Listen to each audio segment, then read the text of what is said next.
They don't care about the future, cause they live it in the past. Sal and Curtis are taking all 5 seasons of Blossom to task. You'll laugh, you'll cry, you'll be weak in the knees. This show's got more range than this on the keys. Only gal in the house, and that's how she goes. One brother was a junkie and the other one was. Weekly lessons coming fast in the Russo flat. Blossom's teenage girl problems are as big as her hat. So take your opinionations and make them shine. It's the OK Bloomer podcast, and it's about damn time. Don't know. Don't know. Season 2, episode 3. What a doozy. Powering What through a this. doozy, man. Would you say Blossom is finding its stride early in the second season? Absolutely. And just like that, you have to edit. There's probably going to be a lot. In between every show, like, oh yeah, I forgot to beep out a word. Oh, okay, and yeah, all right. Well, we'll make a conscious effort to swear more. Here you are, 2 lines into episode 3, and you're just letting it fly, Sal. I already You're your marked own it. worst enemy. You're your own worst enemy. 43 seconds. I already got it in the old noggin. Speaking of the old noggin, has left-handed cigarettes affect the old noggin? Oh, we find out. We find out in this episode. Right? I'll know how to judge you if you miss all the swear words, too. Just like, I don't know, man, I forgot. I'll be like, I know all about this now after watching Blossom Season 2, Episode 3. All the signs were there. All right? And I'll be like, Curtis, what took you so long? I'll be side-eyesing all my friends now. Like, I know what's going on now, thanks to a 1991 episode of Blossom. That's right. This case has been cracked. Well, next time I forget a gigantic ham sandwich in the kitchen, you'll be like, oh, that's your short-term memory, bro. Right? I'm calling you on that. Yeah. How do you forget your ham sandwich? Well, it happens. If you're ever going to talk to your kids about marijuana, this was the perfect first step. Like, they pitched it right across the plate to you and then froze frame, roll credits. How could you not talk about it after that? You know what I actually thought the entire time I was watching this episode is, like, do you think this was like an NBC thing where they're like, you have to do an anti-marijuana episode? It just felt like such a PSA at times. Yeah, but I'm not disagreeing with you. I'm just saying if you're making a sitcom in 1991 that touches the issues, you have to start sprinkling in episodes about drugs and about premarital sex and about, you know. I'm not knocking it. This is actually probably one of my favorite episodes of the show. When you're talking about PSAs, remember in the early 2000s when they had those ridiculous meth ads? Oh, I actually thought a lot about those. They were like mutants. Yeah. Their skin was like They green. were like, and meth is a horrible, horrible drug that will ruin your life and like alter your appearance. yeah, for but the these worst. commercials were just so poorly done. They were like they looked like zombies. Yeah, they looked almost that. I just remember that one where the girl was like looking at herself in the mirror, and she's all, "I'm just gonna do it once tonight. I can't wait to try it." And then she hears sobbing, and she opens the curtain to the shower, and it's her, like future her, like in the fetal position in the shower, and she's like, "Don't do it. Don't go. Don't do it tonight." But she's like as green as a Ninja Turtle. Yeah. And I was like, "Cowabunga!" Meth it is. Yes. And then my friend that looks like Bebop was like, "This is gonna be fun, Toidles," and brought out the meth. I have never done meth. Those commercials weren't pro meth. It sounds like No. Sounds like it turned you the other way on it. You're like, man, this is hilarious. Well, I'm always up for a good time. I mean, as long as I don't sit and talk about the deeper meaning of Beatles albums, I'm up for it. Fair enough. Right? And I would like to say I have cried fetal position in the shower many, many times, but never because I've been on meth. Let's do it. The Joint. Season 2, episode 3, first aired September 30th, 1991. Disney Plus says Nick finds a marijuana cigarette in the couch. I love it. That one kind of works. You know, your mind fills in the rest of the blanks on that one. I can't really hate on that one. Yeah, this one just seems like such 90s PSA Like something Yep. you read in a pamphlet, the TV database. Now I'm starting to wonder if the person in charge of the synopsis for Disney Plus is high all the time. And this is just their lazy output. I mean, yeah. They're probably just watching Blossom episodes in a small room full of just blue smoke. That's how I watch it every week. Yeah, that's fair. So the TV database. I love this one, man. I love this one so much. Okay. Blossom and Six find a marijuana cigarette. Then Blossom loses it in the house, where it's found by Nick, who wants to weed out the dope the joint belongs to. Yes! Get him! Get him! That may be the biggest chef's kiss in the history of the synopsis. Yeah. Amazing, right? Amazing. The other writers, he was like, guys, or he or she was like, guys, check this out. And he like leaned back in his chair and like locked his fingers together and put them behind his head. And all the other writers came over like, oh my God, that's so perfect. Doug, you're the man. That's why you make the most money, Doug. Oh, dope. Joint. It's all there. Fire the rest of us. Doug's got it under control. They all high five and it freezes. Totally. Then the flutist comes.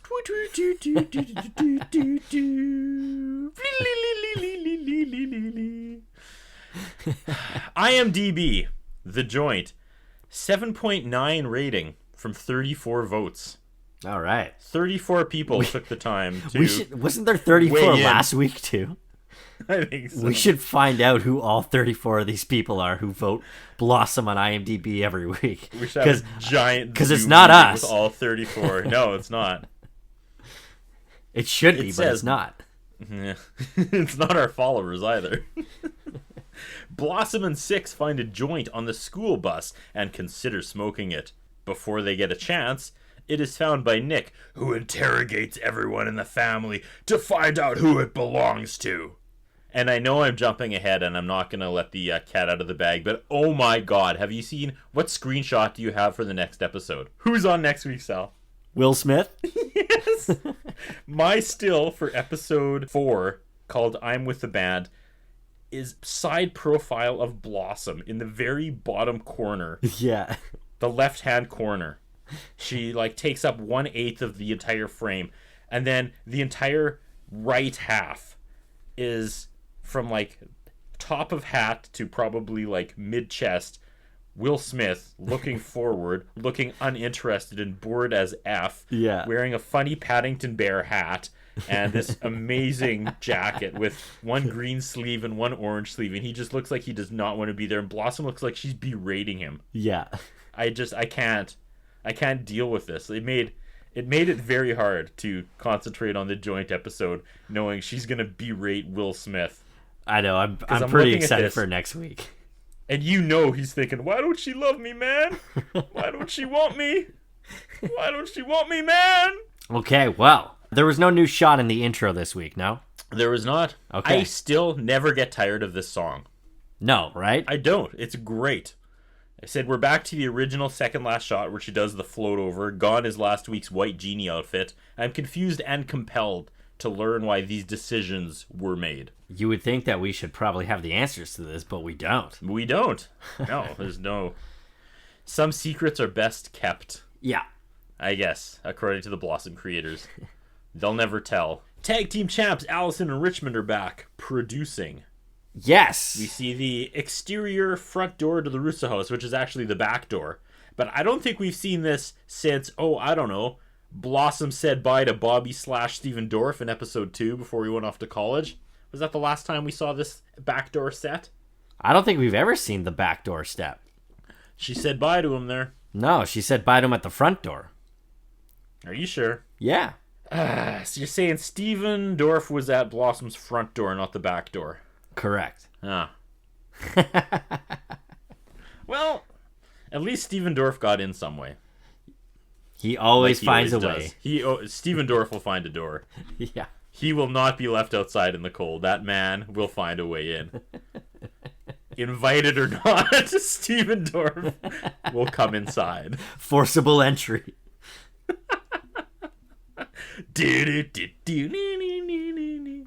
Remember how we sang Poison for like 2 minutes last episode? Yeah. Thinking it was a Tony song. Yeah. I woke up the next day laughing about how good us singing Belle Biv DeVoe's Poison was. And that was my high like all day. In my mind it was like bam. Well, I mean, it's still a great song. You're like, I remember that Poison is actually not Tony. And it was time to cry in the shower.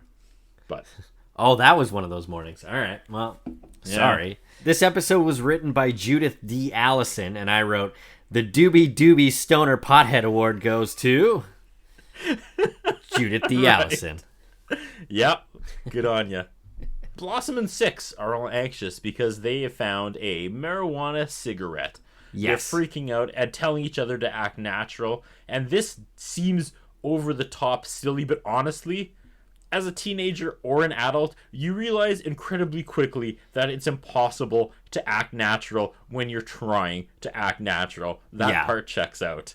Yeah. And as a parent, trust me, you immediately recognize odd behavior when your kid is trying to act natural. Oh, yeah. Absolutely. 100%. And Blossom is wearing one of her outfits from the intro. Oh, is she's wearing her she's wearing her suspenders and flowery shirt combo thingy. Interesting.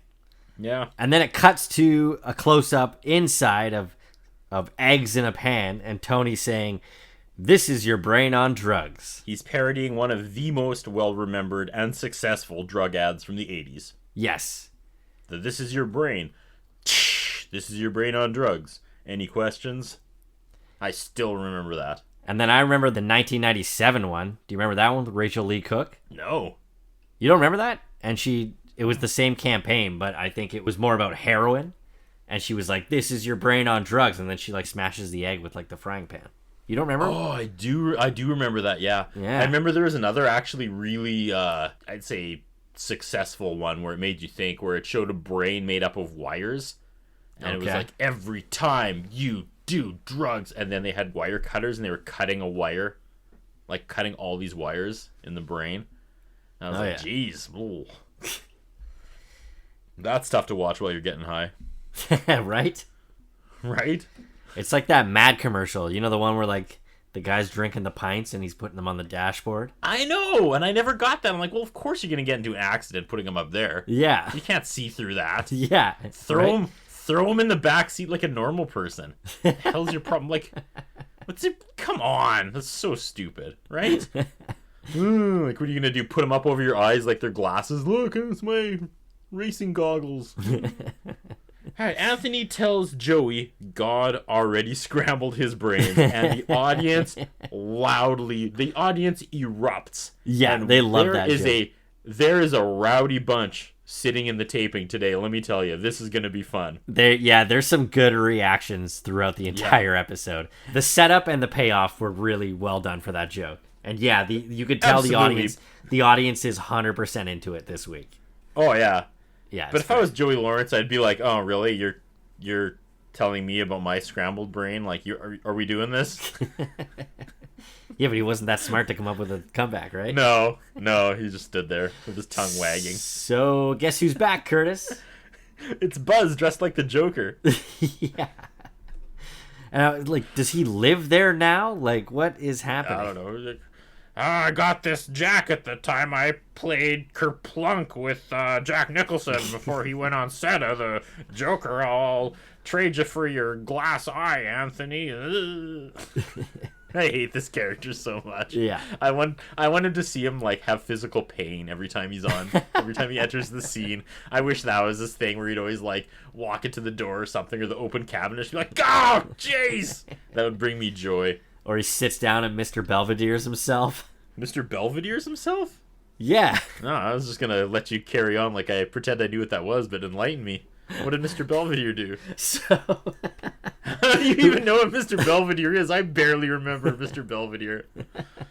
I mean, I don't, but I know this story, and it's amazing. Okay, one of my earliest memories of watching TV is like my family watching Mr. Belvedere, and I must have been like 3 or 4. It used to be on, remember, like CTS or whatever that Christian station was? How is it on a Christian station? That show is so dirty. I don't know. They used to, like, after school, they used to play, like, Mr. Belvedere. I think they played Happy Days and How did anybody watch Mr. Belvedere? I remember trying to watch it later because of that one memory I have as a super young kid. I was like, I'm gonna look that show up, and I fell down a rabbit hole. And it's like a pretty dirty show for the 80s. Yeah, there's a lot of like blue humor in that one. Yeah, there is. But the Mr. Belvedere story, it was was it Rick and Morty? It was something. It was referenced on something. But basically, like, the actor who played Mr. Belvedere, like, went to a table read for the show, and he showed up in a bathing suit for some reason. And then when he went to sit down at the table read, he sat on one of his nuts and, like, crushed it. And they had to call an ambulance, and he got taken out of there. That's amazing. And I think Adam Sandler, like, wrote an SNL skit based on that. Bob Uecker was like, oh, and he made that face like when Andre the Giant pretends to strangle him. Like, oh no, the mini Belvederes. Oh, I forgot that's Mr. Baseball. I forgot that's where Bob Uecker's from. Oh, Mr. Baseball. Oh. That's a foul ball in the dugout, if you know what I mean. Oh. I don't know anything about Bob Uecker other than the face he makes when Andre the Giant pretends to strangle him on every single WrestleMania montage ever made. You know what's funny? I feel like I could be like, man, you don't know who Bob Uecker is? And then when I think about it, I'm like, that's all I know about him too. And I just remember they'd come out and the King would be like, Bob Uecker, Mr. Baseball. And that's all I know about Bob Uecker. Is that he was on Mr. Belvedere, he got strangled by Andre the Giant and couldn't act his way out of a paper bag, and every wrestling announcer called him Mr. Baseball. I don't know what that means. He played baseball? He was an announcer? Player? He must have. I don't know. He was Mr. Baseball, and he got strangled by Andre the Giant. I think they're both dead, so he may be strangling Bob Uecker in heaven right now, for all I know. Along with Mr. Belvedere's nut. So Buzz is back in the house. Yeah, just what we need. So he's going to watch a movie. So he's asking Joey what he thinks of all these movies. So does Joey work at the video store again? Is that a continuity thing that's carried through? Oh, I never even thought about that, but he could.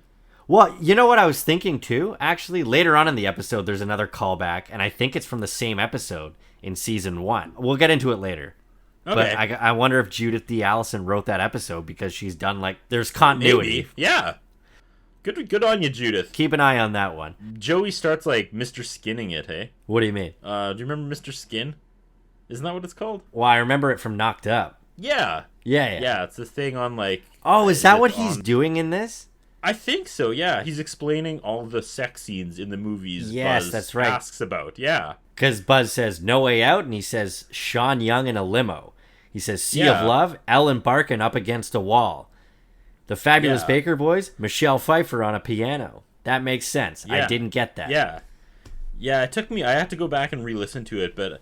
And then I just kind of remembered the weird sexual energy these two feed off each other, and I was like, that's exactly what's going on here. That makes sense. Yeah, so then in between this, Blossom and Six burst in, and they're super jittery, and they basically leave. Yeah, they try to run through the kitchen. Yeah, and the boys all literally just shrug when they leave. And then... Oh, no, my friend. First, Buzz says, hey, where's my hello kiss? And I paused it, and I looked up to the Blossom Gods, and I said, please have Six walk over and just start tonguing him.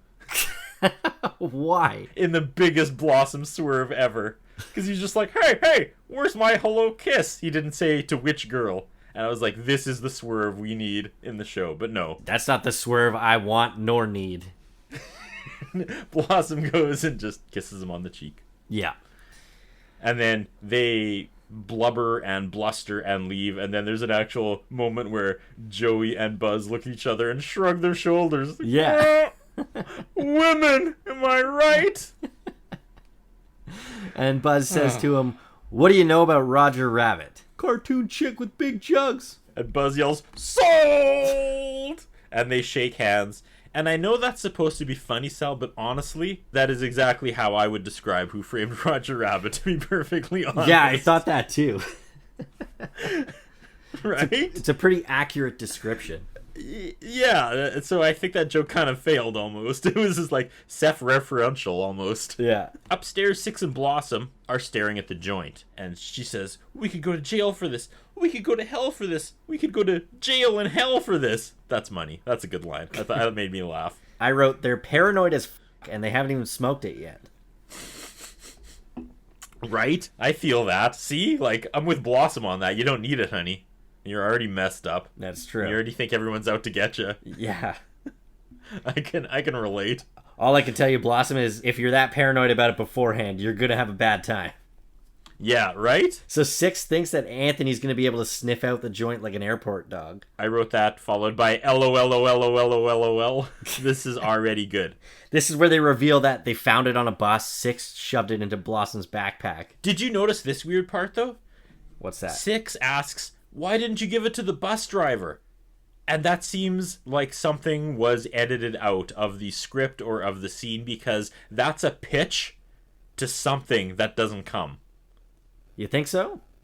I definitely think so. With just the writing style you're so used to, there was a zinger on the other side of that got cut. Because she asks, "Why didn't you give it to the bus driver then?" And then nothing happens. Blossom starts a new thought. Yeah, I glossed right over that. Yeah, it's not a response to something Blossom does.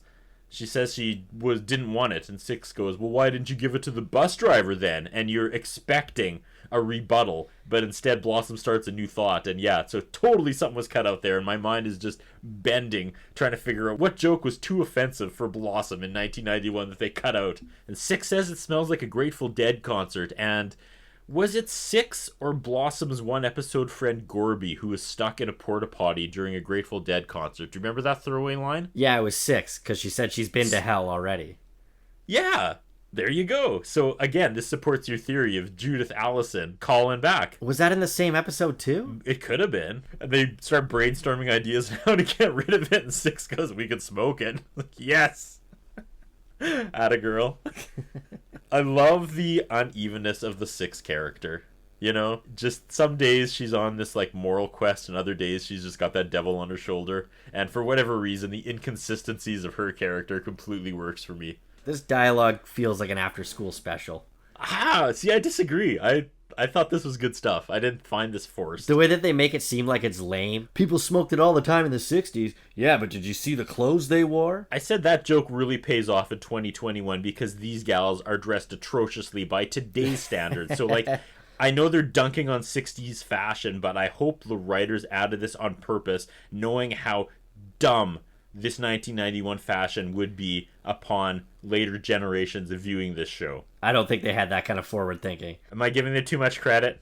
I think so. I don't know, man. I think Judith is a frickin' Shakespeare of sitcoms. At one point, Six says they have the essentials. They have matches and lungs. And I said, "You go, girl." Six is just knocking down reasons not to. Right? Yeah, is this the part that you talk about where you wanted to look something up later? Tell me about it, Sal. This is exactly where. They're talking about how marijuana is a gateway drug. I think it's Blossom. She says, not everybody who smoked a joint becomes a drug addict. Some of them even go to the Supreme Court. Slam dunk. I know that's a shot at someone. I just didn't know who. Obviously, there is a Supreme Court judge that got busted smoking marijuana in 1991. In July of 1991, President George Bush, his Supreme Court nominee, Judge Clarence Thomas, admitted to smoking pot several times in college. And Bush still supported his nomination. So they tried to use it as a scandal. 1991. Could you imagine? Right? But then later that same year, he was involved in a giant sexual harassment case. And he still became a Supreme Court judge. So there you go. That's the joke they should have went for. That's much more scandalous. Well, it actually happened after this episode was shot, for sure. So. Oh, well, maybe they'll reference it later. They might. They're all worried about Nick finding out about it, and then he knocks at the door. And as he comes in, they're like hugging, like acting really suspicious. I guess he invites them downstairs. He's got Chinese food and a video they're all going to watch. It basically gets to to a joke here where Six says, "I'll have to just say no." Loved it. I said the rowdy audience loved that one as well. They are off the charts tonight. I wonder if they legitimately handed out joints to the studio audience before this taping because they are alive this week. Yeah, I like to think that they hotboxed the whole set. Yeah. I can think of no other explanation. Or else the jokes are just this good. Like maybe people were just super pumped to be there. I think they were. I think they landed, man. Yeah. This was a good one. It really was. Six goes home, Blossom goes downstairs, and the flutist rocks out. I took note of the flute as well. It was so like...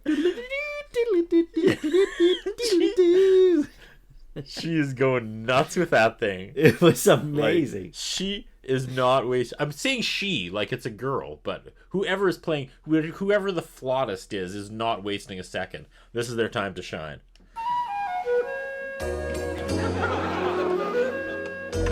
So downstairs, they're trying to pick a video. They're all eating dinner by the TV.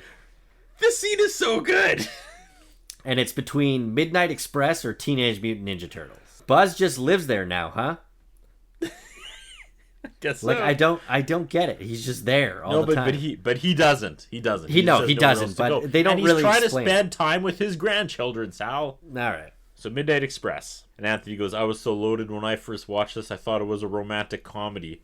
Which is really funny if you've seen the movie, because he's pretty bleak. Yeah, I've never seen the movie. Good things don't happen in the Turkish prison. No, fair enough. And it's funny because my one memory about this movie, I've only seen bits and pieces of it, but when I worked at the bookstore, to kill time, I'd always, just read books, right, obviously. And there was this one biography of this guy that was trying to smuggle drugs and got sent to like one of the worst prisons in the world in some like horrible third world country, and he would get mail like once a month, and of course they would open it up and read it, and his brother was like, stay strong, and was writing all this stuff, and then he just referenced Midnight Express, and so the jail people looked up what that was, and it's a movie about a jailbreak, so they tortured the shit out of this guy for the next month. Wow. And that's my dark memory about a dark book referencing the dark movie. Yes. So if a loved one ever goes to prison for smuggling drugs, don't write them a note and reference movies about a jailbreak because they will get tortured. That's a good insider tip. It's a life hack, as they call it, Sal. Yeah. They end up watching Midnight Express. Blossom thinks that the punishment was a little harsh. And she goes, maybe it was a mistake. And Anthony says, yeah, he accidentally strapped 2 kilos of hash to his stomach. And Blossom says, maybe he found it on the bus, which is really good. Yeah, I like that a lot. Then we revisit the Nick and Buzz tension, and they argue about money and how much Buzz owes for the Chinese food. And yeah, he just bounces without paying for dinner. The Nick character is still living in a good space. I still like this Nick, where he just can't wait to twist the knife in Buzz. As long as Buzz is taking his negative ill will and not the kids, I like Nick. Yeah, fair enough. I think you're right. Joey says, I don't get it. If you're going to smuggle drugs, don't do it from Turkey. They're mean there. Blossom just dunking on Turkey in 1991. Because why not, bro? The white Americans in the Turkish prison got so tortured that night after they saw this episode. They're like, oh yeah? Yeah? We'll show you. Where's your boy Joey Lawrence now? Where is he? No! It's a big basket of hands after they all got cut off. Right? The guy's just picking them up and throwing them back at the people with no hands. Whoa! Whoa! Whoa! Who is smoking joints now? That's French. I don't know. This prison that I read about, they would like put prisoners inside this ball and let this elephant play with the ball. You put people inside this. This is real. That kind of sounds fun, actually. In the jail. Nah, because it would always end with them just like getting bored and crushing the ball. So if you were inside the ball, you would just wait. You just wait while this elephant would kind of roll you around and pick you up and throw you with his trunk, knowing eventually, once he gets bored, he's going to stomp you or sit on you.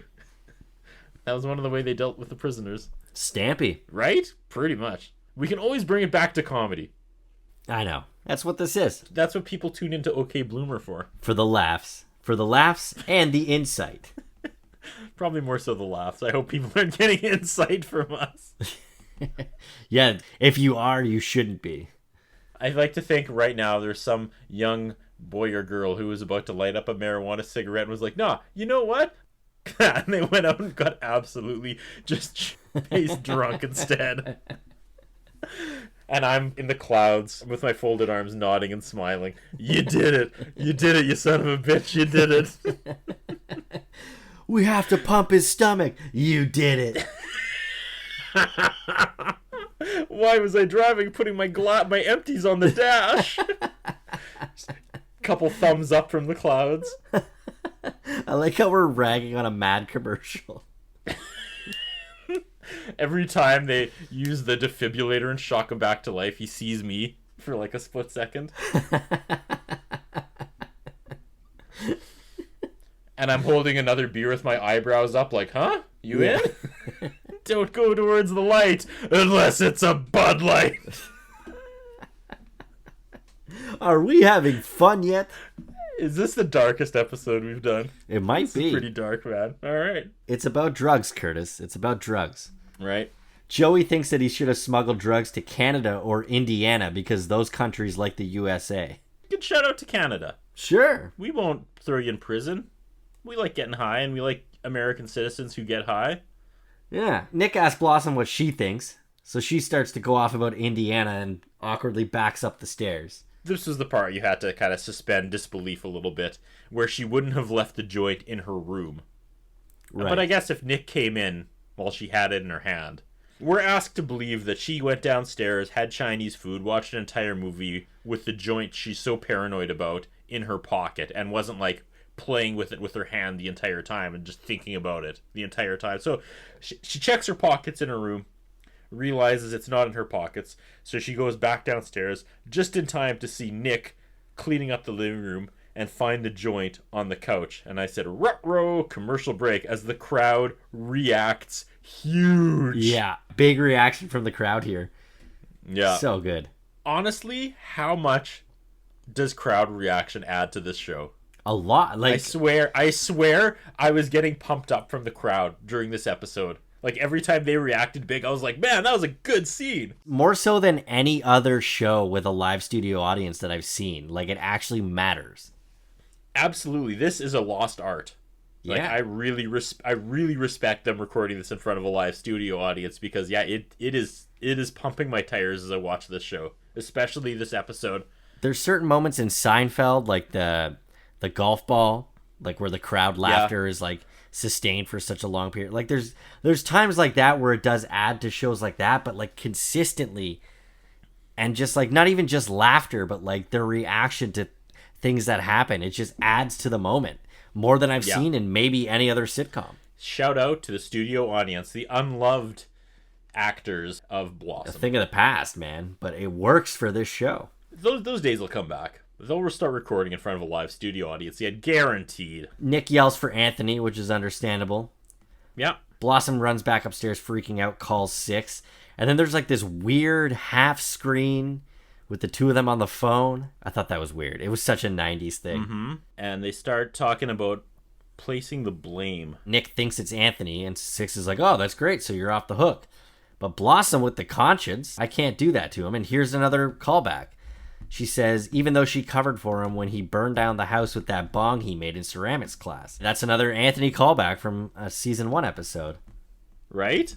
I kind of caught that. I was like, that sounds really familiar. She says Anthony will tell Dad it's not his, and Dad will believe him. Then hard cut to Anthony in the kitchen saying it's not his, and Nick says, I don't believe you. Home run. Yeah, well done. Everything is landing. Remember the season finale where none of the jokes landed? This is the opposite. Everything they're throwing out is landing this week, and I don't know what the difference is, if it's actually like Judith's writing, but this is, I think it is. Everything is gold. It's great writing. She knows how to write a punchy scene. Yeah, absolutely. It's working really well in this episode. It's here though I noticed Anthony, the actor, looks way different than he did in season 1. Yeah, he does. He's starting to really, like, I don't know if he's filling out or what the deal is, but he just looks like a completely different person. He must have been pretty young when it started. Our little Anthony's growing up. But he throws Joey and Blossom under the bus, basically. He starts just cockily walking to the fridge, and he's like, I don't know, you got 2 teenagers under the roof, bud.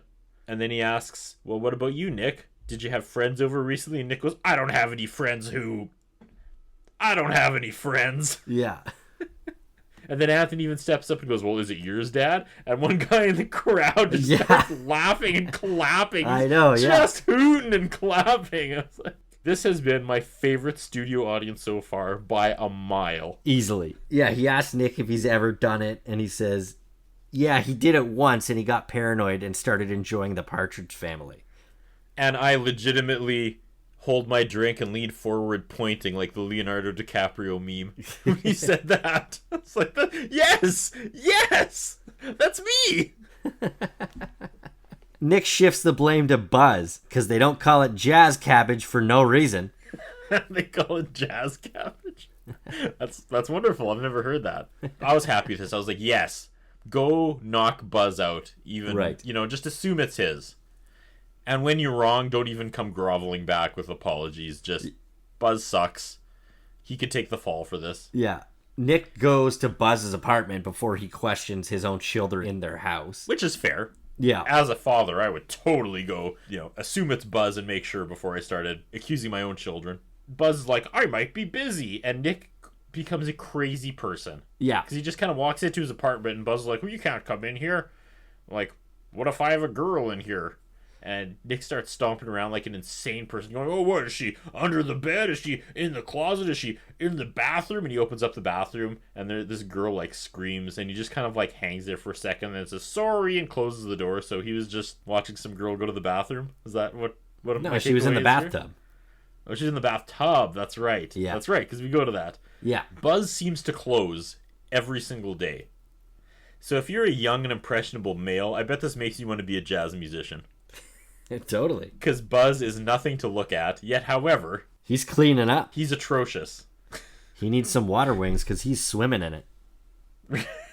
Right? It's like, Buzz, leave some for the rest of us. Right? Nick holds up the joint, and I love the way Buzz is so cool about it, where he's like, oh, thanks for the gift. And he's like, it's not a gift. Right? He's like, I don't use it anymore, but maybe Sylvia does. Sylvia's the lady in the tub. Yeah. So then, Buzz says it to him, too. He says, you have 2 teenagers in the house. Like, maybe it's that. I like that scene because Nick knows. Yeah. And he's just delaying the inevitable. And even Buzz, he just non-plays it. He's like, yeah, all right, buddy. Like, you've got 2 teenagers in your house, and you're coming here and hooping and hollering. Like, come on. Use your head, buddy. Yeah, but even what he even says to Nick makes sense, though, too. He's like, just because you don't see it, like, it doesn't exist, Yeah. Yeah, I had to give Buzz credit for this scene. And then Sylvia calls from the bathtub, and she wants Buzz to wash her back. Yeah. He kicks Nick out of the house, and he says he's got a 67-year-old in the bathtub who wants him to wash her back. She looked like a raisin before she got in the water. And some guy in the crowd goes, yeah! Some bro in the audience goes, yeah! Because, like last week, women's aging bodies are hilarious. You missed the first part of that. He says, because she's 67 and he's worried she won't keep. Yeah. What does that even mean? Well, I don't know. He's like 70 and it's like, they talk about like being in your 60s is like super old. Well, it is. But I feel like in the 90s, it was like if you were 67, it'd be like the equivalent of like an 85-year-old now. No, that's fair. Nick doesn't believe that one of his teenagers would smoke marijuana. Joey's an athlete and Blossom is Blossom. But first we have the Too Many Cooks flutist working in overtime once again. She's keeping this thing going. She should just bust into like Down Under. Like, right? Or Afro Man.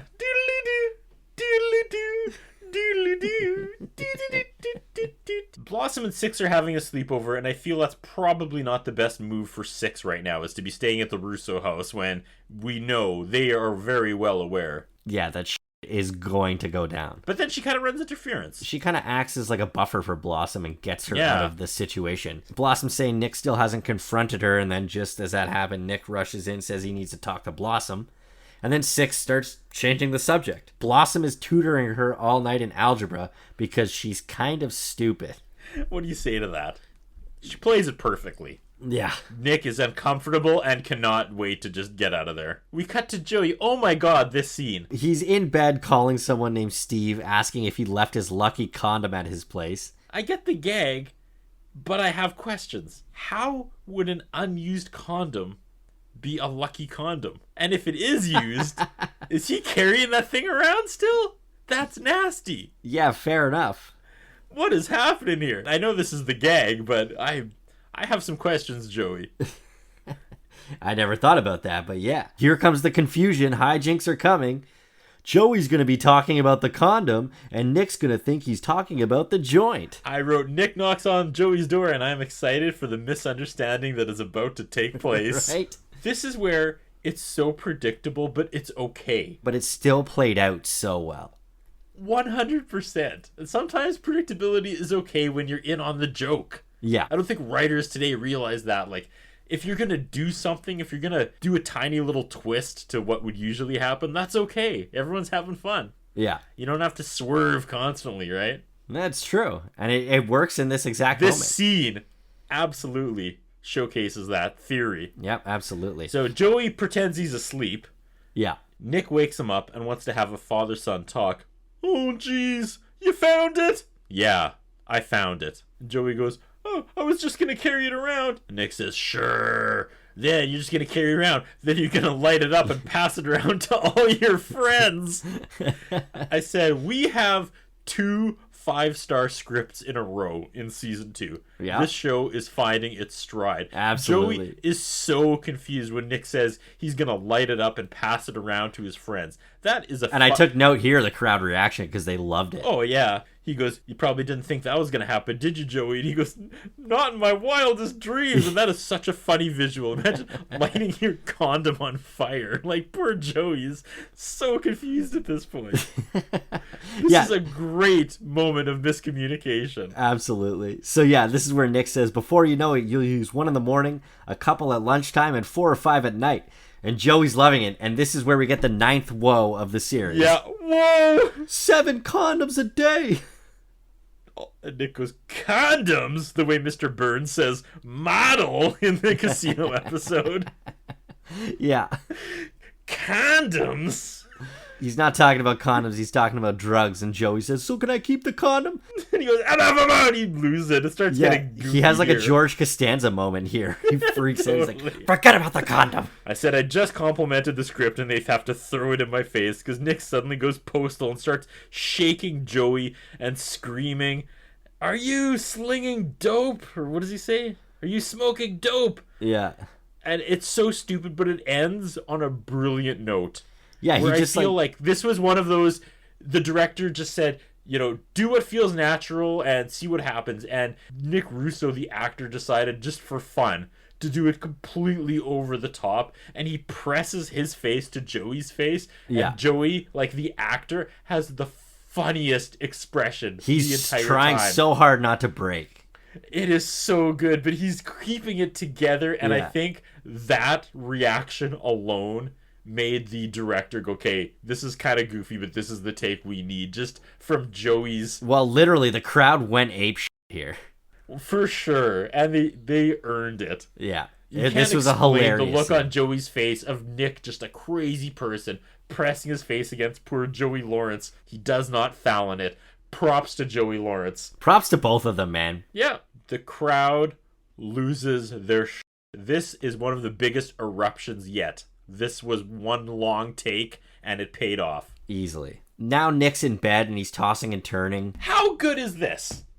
We get Nick sleeping and having a dream. Did you pick up on that?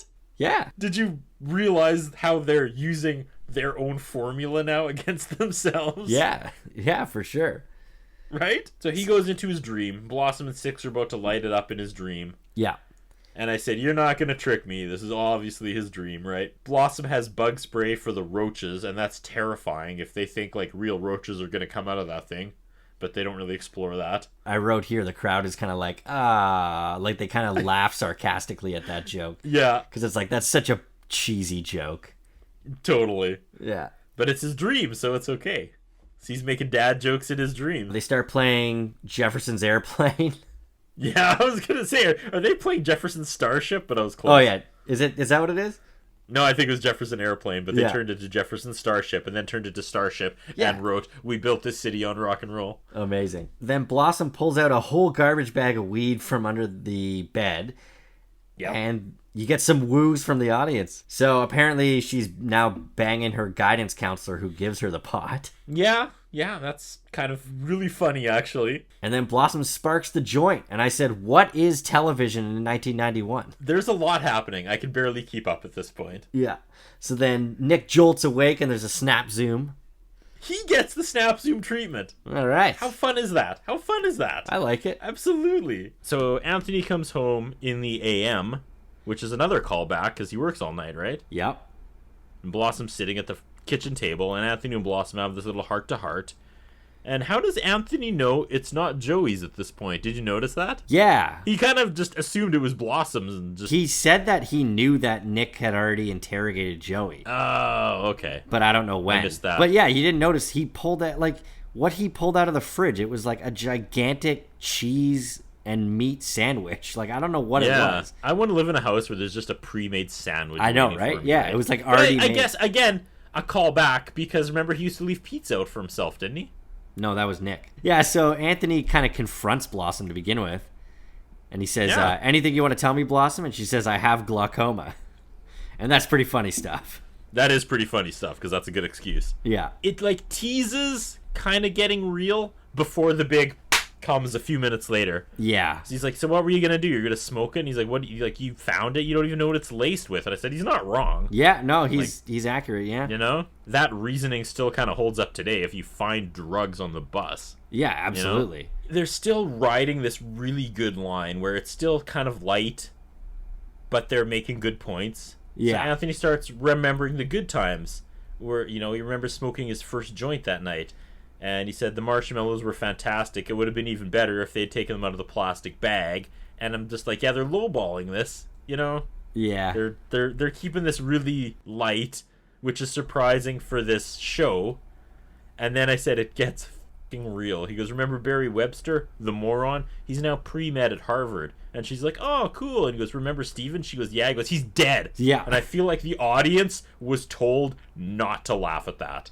Oh, because for sure it was so jarring. If I was there, I would have nervously laughed and then been like, oh, crap, that wasn't, Yeah.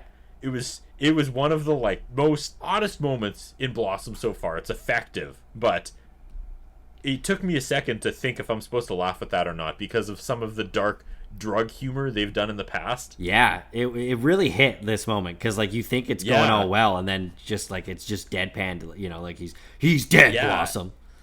And the audience, it's silent. There's not even oh. And yeah, it was super effective. Yeah. That just rings out and hangs in the air. He said that he OD'd on his 18th birthday. And then he says something even dark.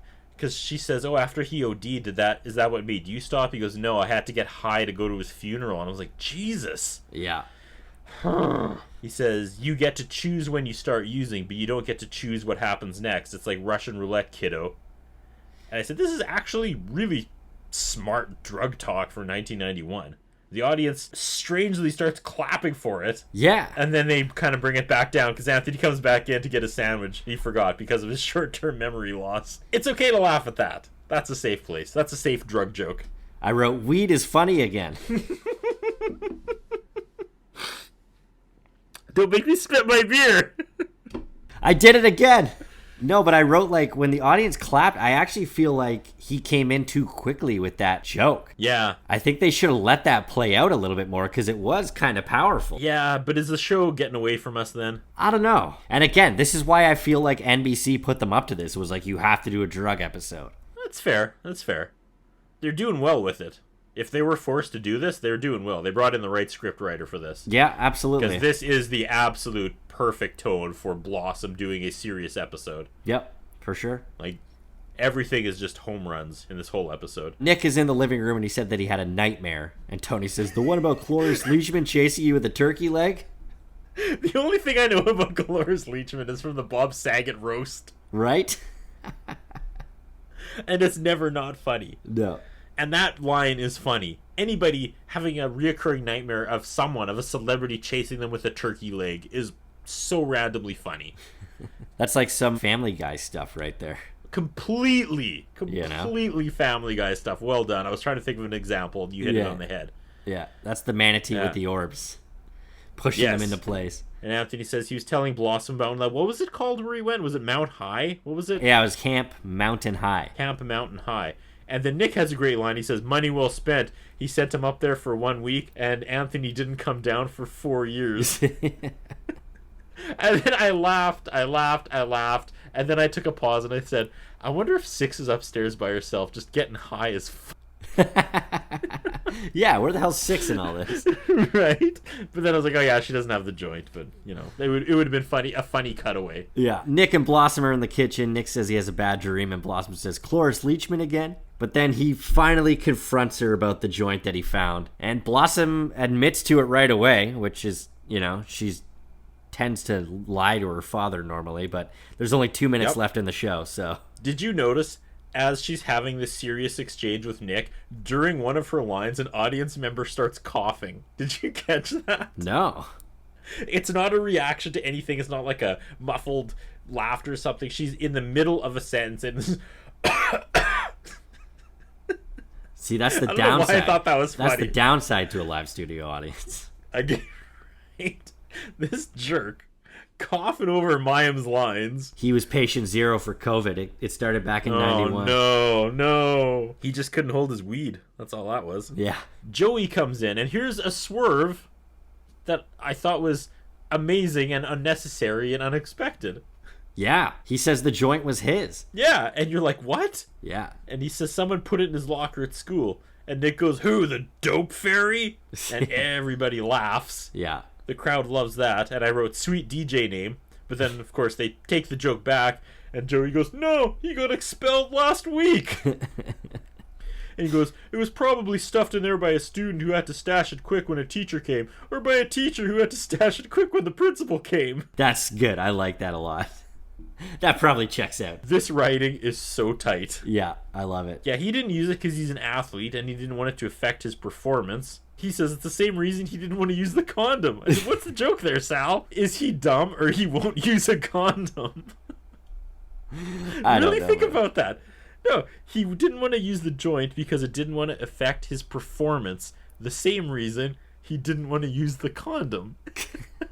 I'm laughing, but I don't get it. I know. I'm laughing because of the implications. So he says that he meant to flush it, but he thought that he lost it on the bus. This is where Nick kind of has the moment where he's like cool dad again. Like he's not angry at them. Yeah. He just sits them down and he's like, so is pot everywhere then? And they both say yes. And then Joey's like, you can even get it delivered. Irresponsible. Yeah, this is where Joey says, no, moving won't help. You can get drugs delivered. And then Nick brings in Anthony to start the drug talk. And that's how we freeze frame. Yeah, well, there's a little bit of a joke here. Originally, Nick sits down on a stool and he's like, oh, when I was your age. And then he's like, you know what? Like, I'm not the person for this. And then he calls in Anthony. Anthony's like, you want me to give him the serious drug talk? And he's like, yeah. So then Anthony sits down and starts going, when I was your age. Loved it. The absolute right amount of pandering and no one in the pit this week. Yeah. That's where it ends. Great episode, man. 2 in a row. I think those have been the 2 strongest episodes of this show so far. I agree. If they were forced to do a drug episode, holy cow. Like, if this fell into their lap. I just got that impression. I just feel like a lot of shows were forced to do that in the 90s. You could be right. Next week, buddy. We've already talked about that, but let's revisit. Well, we already know we're getting Will Smith, but I don't know in what context. Season 2, Episode 4. I'm with the band. All you need to know is Will Smith and Blossom. He's wearing a Paddington Bear hat.